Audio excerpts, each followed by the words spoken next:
The woman at the gate. The wind moved over the prairie like a whispered warning. Jack Callahan stood on the porch of his ranch house, watching the last threads of daylight vanish behind the hills.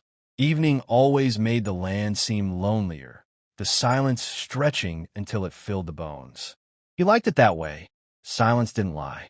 Then he saw her.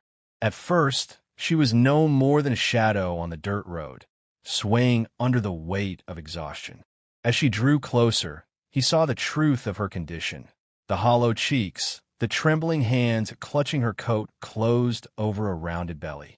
She stopped by the gate, too weak to call out. Jack's first instinct was caution. Strangers didn't come this far unless they were running from something. He stepped down from the porch, boots crunching in the dry gravel. "Evening," he said, voice low. "You lost." Her lips parted, but no sound came. Only when he opened the gate did she find her voice, thin, quivering, yet deliberate. "I'm not lost. Just out of options." Her eyes, large and desperate, lifted to meet his. "Please, I need shelter. I'll work my whole life if I have to. Her hand pressed against her stomach. "I'm pregnant." For a moment, the world went utterly still. Jack didn't move, didn't breathe.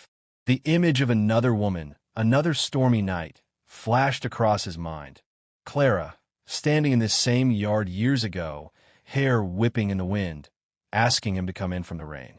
She had been the last person he'd ever taken in, and she'd been gone for 5 years. He exhaled slowly. "Name?" "Evelyn," she whispered. "Evelyn Hart." Her knees buckled before she could say more. He caught her, the cold of her skin startling beneath his calloused hands.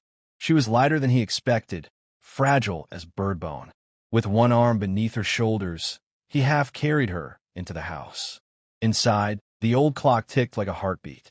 He laid her on the couch near the fireplace, then tossed kindling onto the dying embers until the flames stirred. The light flickered over her face, pale, tired, streaked with tears and rain. "You shouldn't be out here alone," he said quietly. She stared into the fire. "He left," she murmured. "My husband. We lost everything after the drought. He said he'd find work. That was 2 months ago. I waited until I couldn't anymore." Her voice cracked, but she pressed on. "I walked from town to town. No one would take me in." Jack listened without interrupting.